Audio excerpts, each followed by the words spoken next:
Warahmatullahi wabarakatuh. Materi pembelajaran kita kali ini adalah tentang surat dinas, biasa juga disebut surat resmi. Berbeda dengan surat pribadi, surat dinas memiliki struktur kaidah pembuatan yang baku.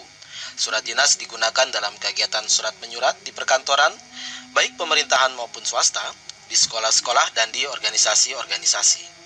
Sebelum memahami apa itu surat dinas dan bagaimana cara membuatnya, saya akan sampaikan terlebih dahulu standar kompetensi dasar, indikator, materi pokok, dan tujuan pembelajaran surat dinas. Pertama, standar kompetensi, yaitu mengungkapkan informasi dalam bentuk surat dinas. Informasi di sini adalah informasi tentang apa yang akan disampaikan dalam surat dinas. Biasanya informasi yang dimaksud terdapat dalam isi surat dinas. Yang kedua adalah kompetensi dasar, yaitu menulis surat dinas berkenaan dengan kegiatan sekolah dengan sistematika yang tepat dan bahasa yang baku. Yang ketiga adalah indikator. Indikator keberhasilan pembelajaran surat dinas ini adalah ketika siswa sudah dapat menentukan sistematika surat dinas dan siswa mampu menulis surat dinas dengan bahasa yang baku. Keempat, materi pokok, yaitu penulisan surat dinas berkenaan dengan kegiatan sekolah. Siswa dirasa perlu mempelajari menulis surat dinas untuk kegiatan sekolah karena banyak siswa yang terlibat dalam kegiatan organisasi di sekolah, baik OSIS maupun kegiatan ekstrakurikuler. Surat menyurat dalam OSIS dan ekskul menggunakan jenis surat dinas. Dan yang kelima adalah tujuan pembelajaran. Diharapkan setelah mempelajari materi surat dinas ini, siswa mampu memahami struktur dan sistematika surat dinas. Selain itu, siswa juga diharapkan mengetahui cara membuat surat dinas yang benar menurut pedoman pusat bahasa. Mari kita lihat struktur surat dinas.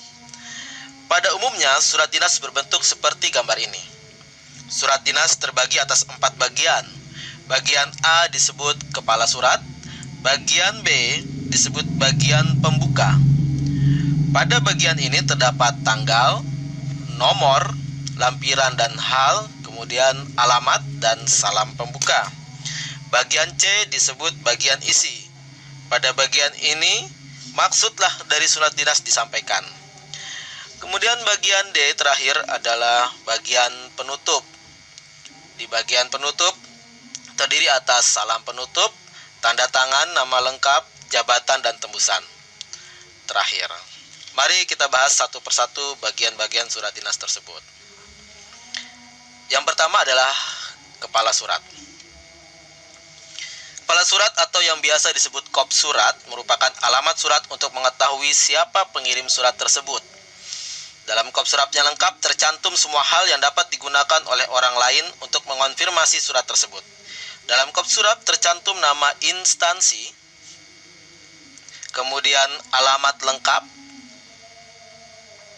nomor telepon yang masih berlaku, nomor kotak pos jika ada, dan alamat email jika ada, serta lambang atau logo instansi. Bahkan jika instansi tersebut memiliki website yang bisa dikunjungi, bisa juga dicantumkan di sana. Pada beberapa instansi bahkan memasukkan alamat sosial media seperti Twitter, Facebook, atau Instagram. Perhatikan kepala surat ini. Dalam penulisan kepala surat yang baik dan benar, nama instansi, di sini Departemen Pendidikan Sosial Nasional dan SMA Islam Nurul Fikri Boarding School, harus ditulis dengan huruf kapital semua, karena ini adalah nama instansi utama. Sedangkan nama instansi kedua sebagai pengirim surat, di sini ada Pusat Pembinaan dan Pengembangan Bahasa, lalu ini organisasi siswa intrasekolah, ditulis dengan huruf kapital di awal katanya saja, bukan semuanya kapital. Dalam kop surat tidak boleh ada penulisan kata yang disingkat. Perhatikan di sini ada kata jalan, ini ada desa, kelurahan, kecamatan. Ya, jadi penulisan desa, kelurahan, kecamatan, dan provinsi dilarang disingkat menjadi misalnya D saja, kec atau prof. Ya, dilarang juga menyingkat kata jalan menjadi JL atau JLN. Penulisan telepon juga tidak boleh disingkat menjadi telep. Jadi harus ditulis lengkap telepon ya. Jika instansi memiliki kotak pos, maka harus ditulis kotak pos karena kaidah dalam bahasa Indonesia adalah kotak pos, bukan PO Box. Penulisan nomor dalam kop surat tidak boleh menggunakan tanda apapun seperti tanda kurung atau tanda strip untuk memisahkan kode area dengan nomor telepon. Jadi nomor telepon langsung ditulis serangkai. dengan kode areanya. Bagian berikutnya adalah tanggal. Ditulis di bawah kop surat sebelah kanan ya. Jadi ini tanggal di sini. Di kop surat ini di bawahnya ditulis sebelah kanan. Penulisan tanggal harus lengkap. Tanggal ditulis dengan angka, bulan dengan huruf, dan tahun dengan angka. Jadi ini tanggal dengan angka, bulan dengan huruf, tahun dengan angka, tanpa tanda strip. Penulisan bulan diawali dengan huruf kapital, nih wajib. Dalam tanggal tidak dicantumkan nama kota karena sudah tercantum dalam kop surat. Jadi di depannya ini tidak ada lagi nama kota. Nama bulan tidak boleh ditulis dengan angka dan disingkat. Kesalahan lazim dalam penulisan bulan adalah penulisan November yang seharusnya November dan Februari yang seharusnya Februari. Kesalahan di sini adalah penggunaan tanda strip. Ini ada kesalahan sini. Nah, ini tanda strip ini salah, ya. Dan penulisan nama kota di awal tanggal. Ini ada Jakarta. Jakarta nih tidak boleh. Salah karena sudah ada di sini sebetulnya. Jadi kalau di sini Anyer, di sini Anyer, sudah tidak perlu lagi penulisan nama kota. Nah, yang ini adalah bulan disingkat. MRT ini bulan disingkat. Terus yang ini yang ini menggunakan tanda titik. Berikutnya adalah penulisan nomor surat. Salah satu yang membedakan surat resmi dan surat pribadi adalah penulisan nomor, lampiran, dan hal. Jadi di surat resmi ada nomor, lampiran, dan hal. Di surat pribadi tidak ada. Penulisan kata nomor, lampiran, dan hal harus diawali dengan huruf kapital. NLH-nya ini besar semua. Dan diikuti dengan tanda titik 2. Terakhir tanda titik 2. Konsistensi penulisan nomor dan hal harus sejalan. Jika penulisan nomor disingkat no, maka penulisan lampiran juga disingkat lam. Jadi kalau disingkat no-nya ya lamnya disingkat juga. Kalau nomornya seperti ini nomor, maka lampiran ditulis lengkap. Sedangkan hal bukan merupakan singkatan dari perihal. Jadi ini hal ini satu kata, ya. Tidak bisa disingkat lagi.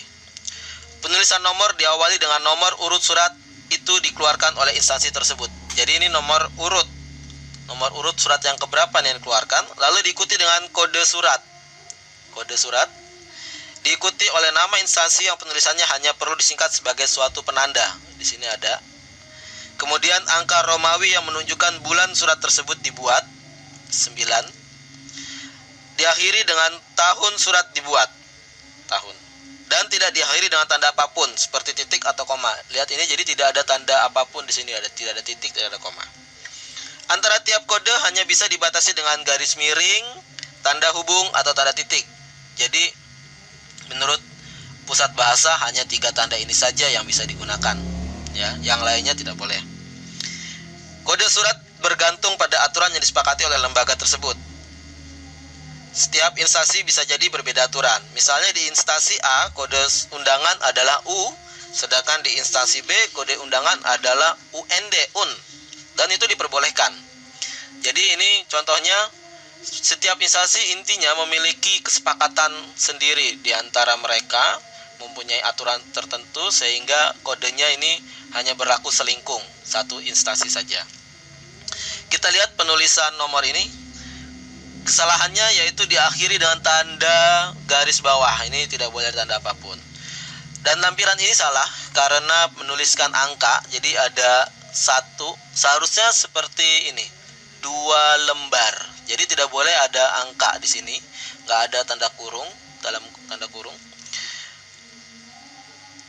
Penulisan hal salah karena ditulis dengan huruf kapital semua. Seharusnya hanya awalnya saja, awal tiap-tiap kata yang kapital.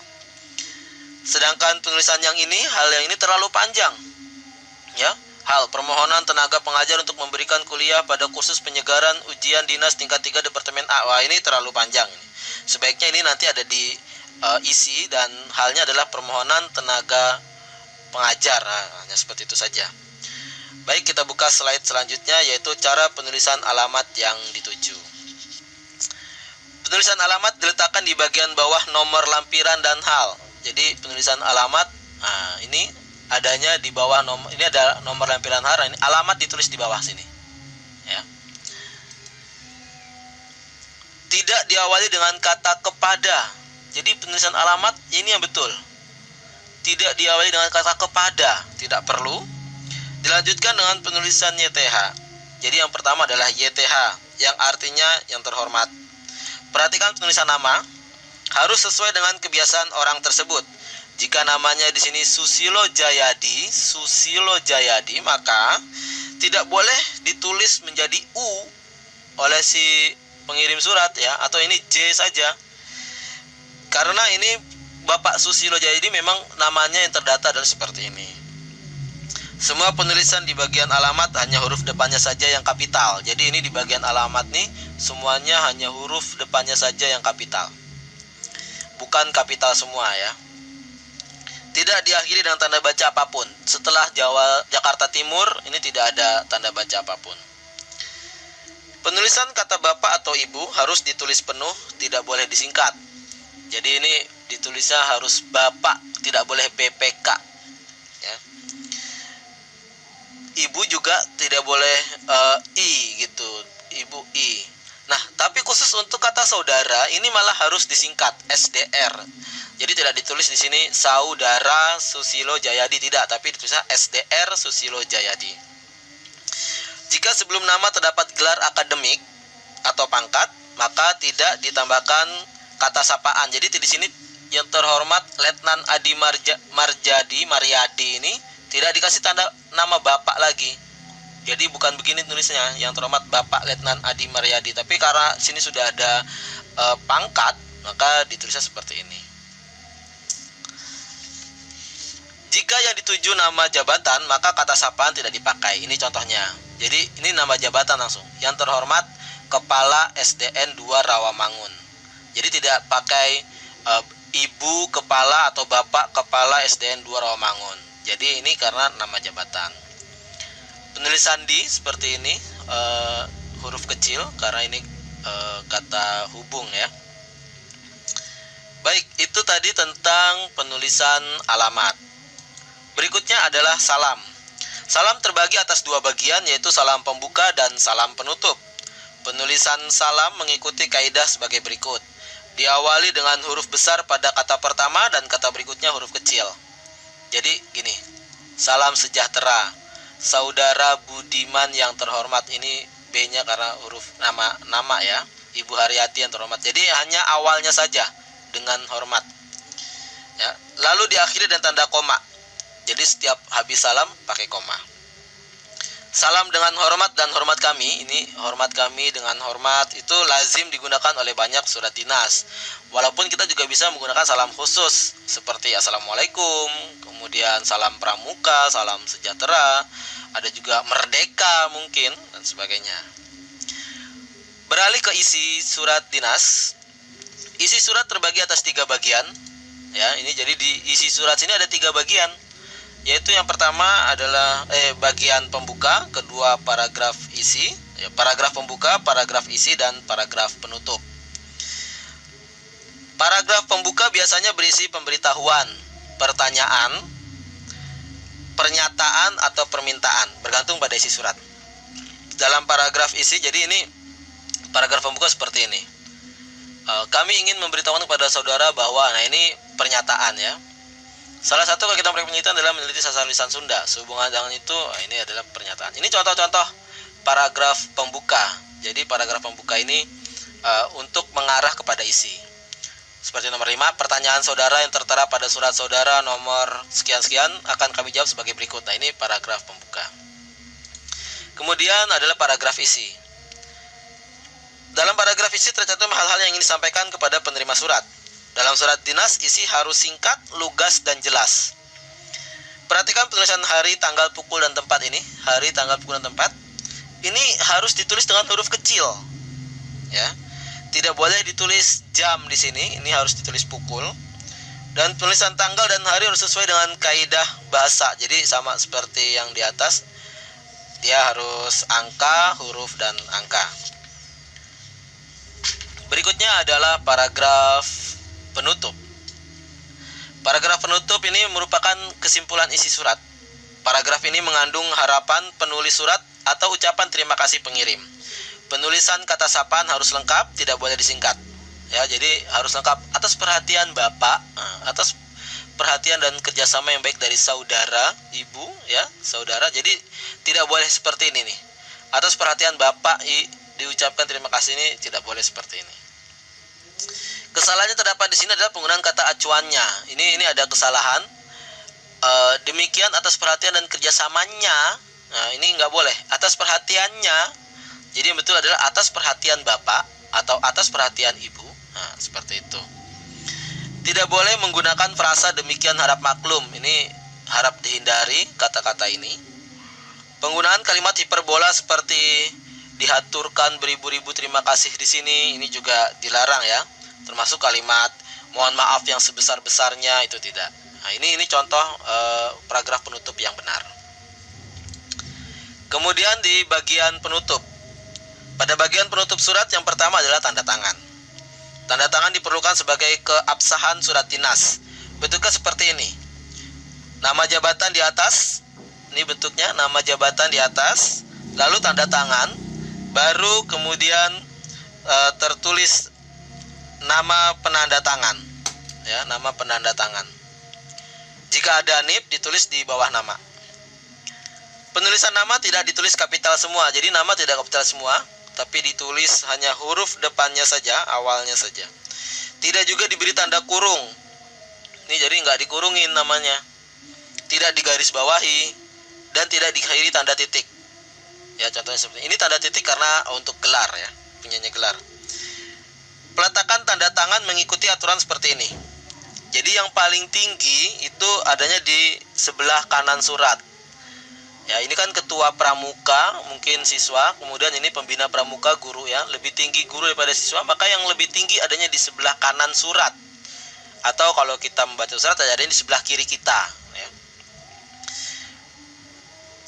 Jadi jika ada pihak lain yang harus membubuhkan tanda tangan sebagai bukti pengesahan, misalnya di sini ada kepala sekolah yang harus mengesahkan, maka diletakkan di bawah tengah seperti ini. Dengan diawali kata mengetahui ya. Mengetahui, koma.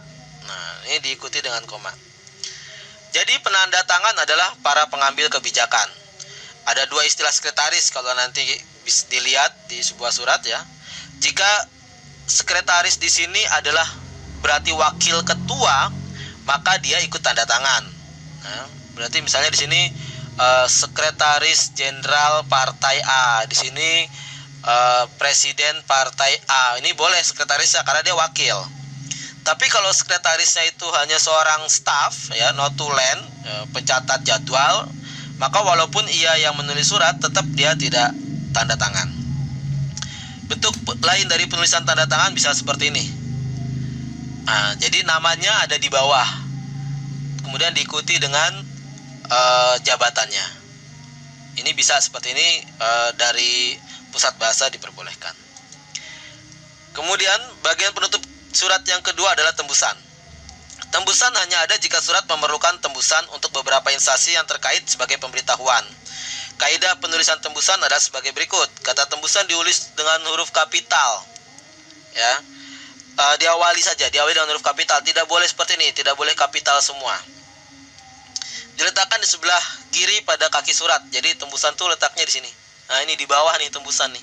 Setelah tadi dari tanda tangan nih, kalau satu, kalau dua tadi seperti ini tembusan adanya di bawah. Ya.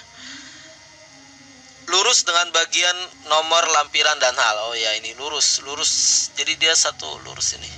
Nomor bagian dan hal. Kata tembusan diakhiri dengan tanda titik 2. Jadi tembusan titik 2. Ini salah kalau cuma titik saja. Ketentuan tembusan, jika lebih dari satu maka diberi nomor urut dari yang tertinggi jenjang jabatannya. Jadi ini harus diurutkan dari yang tertinggi. Kalau kita mengundang ketua pramuka provinsi Banten, memberikan tembusan ya suratnya, lalu ke ketua pramuka Kabupaten Serang, Kapolsek Cinangka, Kepala Kelurahan Cinangka, maka diurutkan dari yang jabatannya tertinggi. Kemudian yang ditulis di tembusan itu adalah nama jabatan atau nama orang. Jadi jabatan boleh, nama orang juga boleh. Ya, yang tidak boleh adalah nama kantor atau nama instansi. Jadi tidak boleh tembusan seperti ini, tembusan SMA Islam Nurul Fikri Boarding School.